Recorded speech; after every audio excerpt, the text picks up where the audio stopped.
Muitas pessoas começam a vislumbrar no suicídio uma possibilidade de matar aquilo que está fazendo com que... matar o sofrimento, na verdade. Isso vai criando um certo isolamento, isso vai aumentando aquilo que a gente entende por problema, e aí então aparece exatamente o suicídio como uma luz no final do túnel. Na verdade, não é uma luz, é uma escuridão. Solidão, abandono e tristeza. Esses são alguns dos sentimentos que tomam conta de pessoas que pensam em tirar a própria vida. Mas o suicídio também mata um pouco de quem fica, de quem amou e se sentiu incapaz de proteger aquele que escolheu deixar a vida partir. O suicídio de uma pessoa amada obriga amigos e familiares a carregar dentro de si uma saudade infinita e a dor da perda, que é exclusiva de quem fica.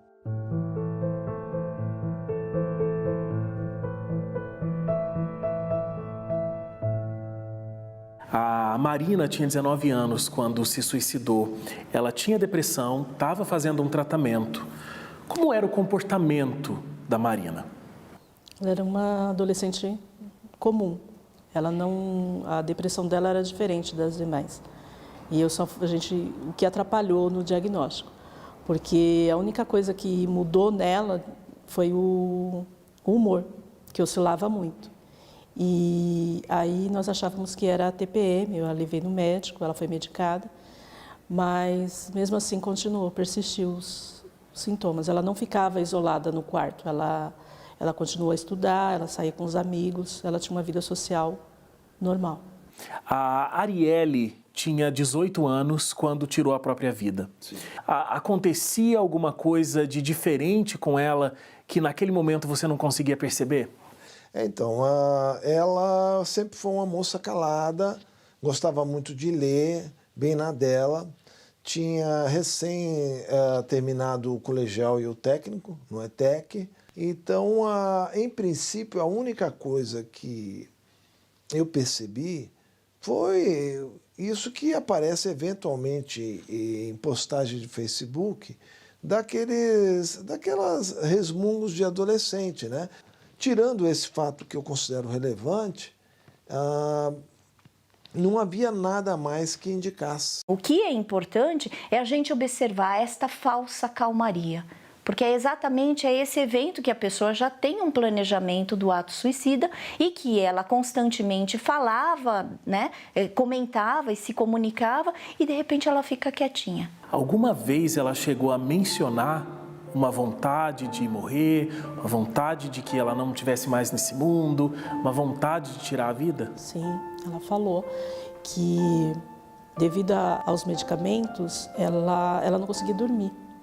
Então ela teve um dia que ela bateu na porta do meu quarto de madrugada e falou: mãe, eu tô com medo de morrer, de fazer alguma coisa contra mim.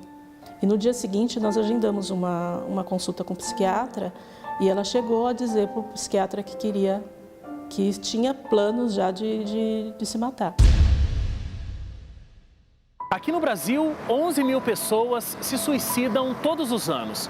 Se a gente for olhar para os números mundiais, eles são ainda mais alarmantes. 800 mil pessoas tiram a própria vida anualmente. Só para você entender, a cada 30 segundos, alguém que inclusive pode estar muito próximo a você se suicida. Você teve o seu pai que tirou a própria vida já há algum tempo. Qual é a comunicação que alguém que vai se suicidar, alguém que vai tirar a própria vida, começa a mostrar? Todos dão sinal, a gente é que não percebe, porque não somos treinados para isso, para identificar esses sinais. Então, alguns sinais, eles parecem muito, por exemplo, com sintomas de depressão. Tem alterações de humor, isso acontece muito também, tristeza. Mas há alguns sinais que são específicos de pessoas que já avançaram no planejamento do suicídio. Então, por exemplo, eles começam a ficar muito saudosistas, falar muito do passado, de lembranças boas da infância, de amigos.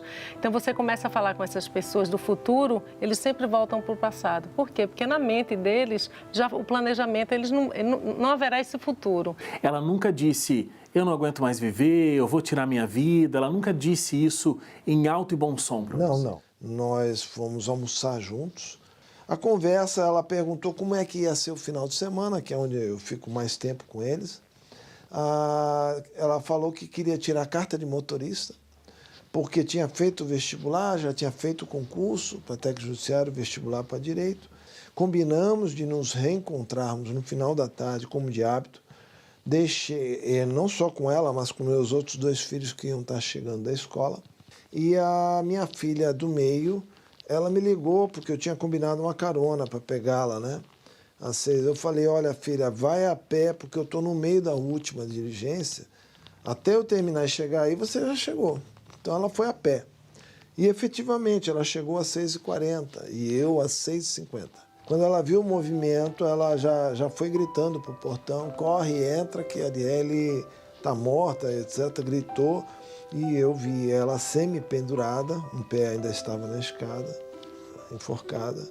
Eu abracei o corpo, pedi a minha filha, a outra filha, chamar um vizinho que me ajudou, um jovem, veio me ajudar, ele fazia as pressões e a respiração boca a boca, mas aí o rapaz parou e falou, você é o quê dela? Eu sou o pai, olha, não tem jeito, ela morreu. Segundo o Ministério da Saúde, o suicídio é a 3ª maior causa de morte de jovens entre 15 e 29 anos no Brasil, ficando atrás apenas da violência urbana ou acidentes de trânsito. Ele é democrático, não faz distinção de raça, classe social ou religião, mas deixa uma marca enorme para quem fica: a ausência de uma vida que é substituída apenas por um enorme vazio. Como é que se lida com essa situação? Porque a gente sempre ouve dizer, né, que não é natural que um pai enterre um filho, natural é o contrário.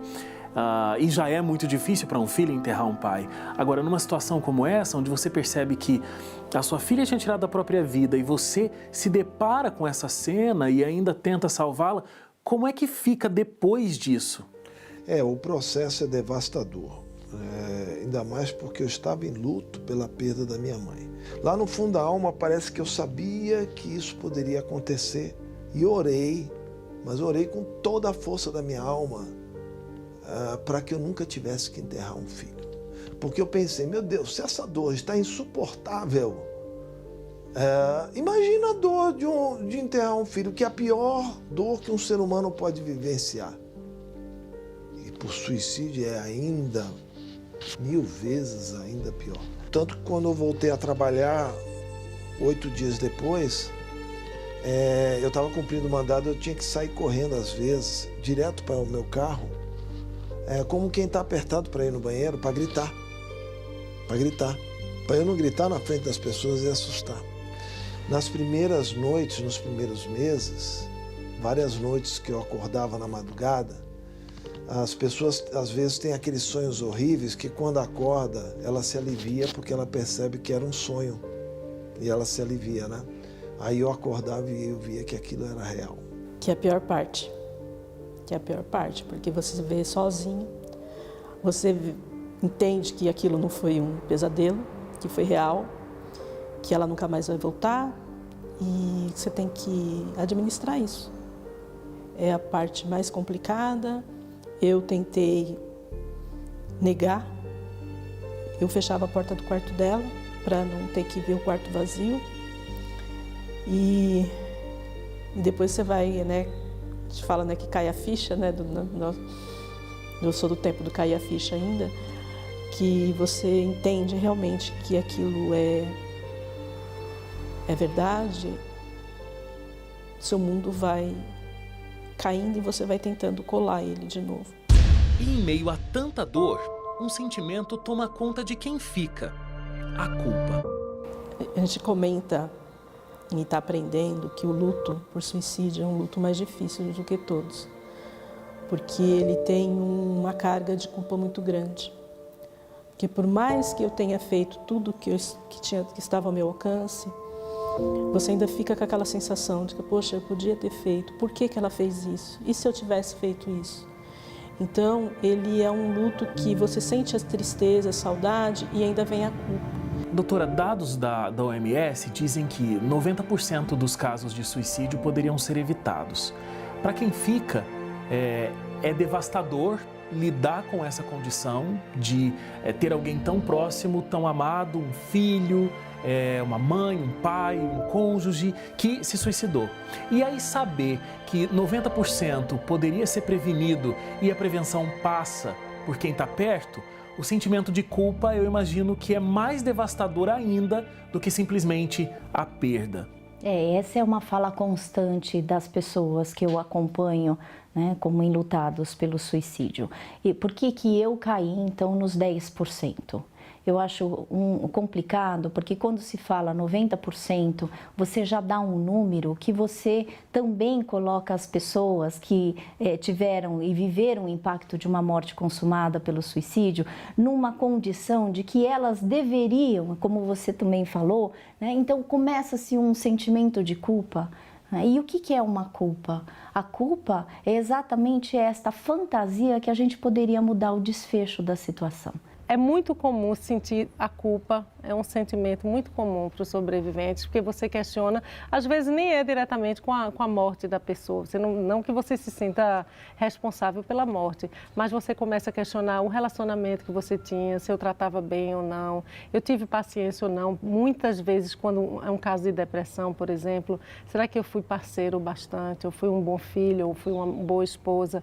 Então, a culpa centraliza ali de uma forma que muitas pessoas passam anos para conseguir entender que eles não foram responsáveis pela morte. Pelo menos 5 ou 6 pessoas próximas a quem tirou a própria vida são fortemente afetadas, podem desenvolver doenças emocionais.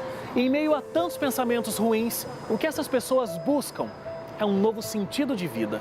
Doutora, a senhora tem longos anos de estudo acadêmico sobre esse assunto, mas a sua experiência não é só acadêmica. A senhora tem uma experiência pessoal. Então, a sua mãe tentou suicídio por muitas vezes. Num dos seus livros você diz que foram 13 vezes.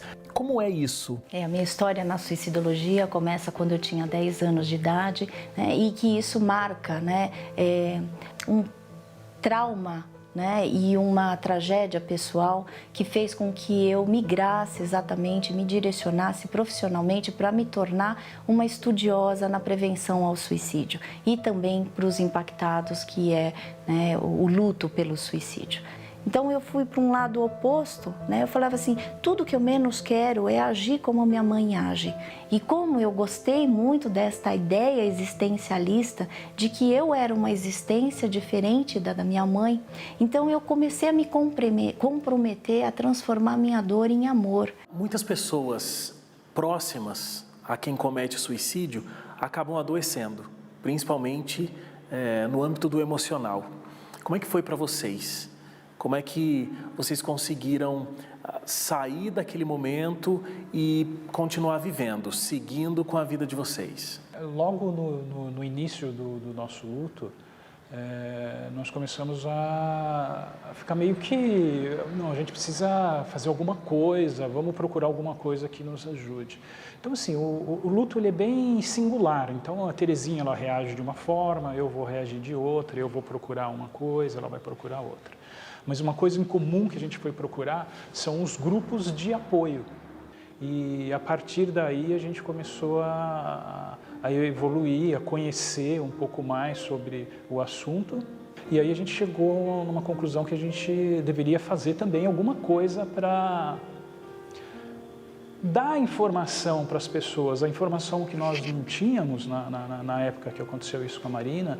A gente tentou, através de um blog que nós temos, através de um grupo que nós montamos aqui em São Bernardo de acolhimento para as pessoas que perderam os entes queridos, e isso nos ajuda.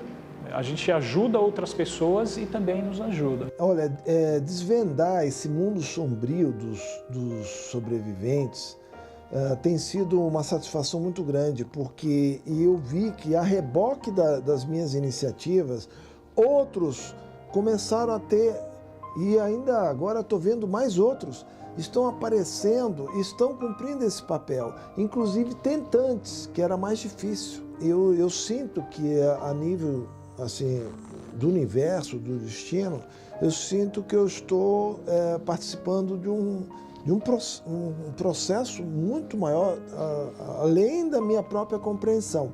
mas a minha intuição me diz que eu faço parte disso e que a morte da minha filha não está sendo em vão. Doutora, quando a gente fala de suicídio, a dor de quem fica é enorme, é gigante.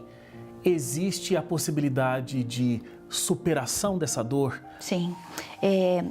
Eu criei uma frase que eu falo, uma pergunta, na verdade, quem mata quem quando um suicídio acontece?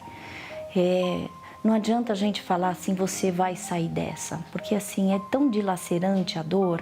O que a gente faz e no processo de luto por suicídio, eu tenho o costume de falar assim, você vai precisar resgatar uma nova maneira de você lidar com a tua vida.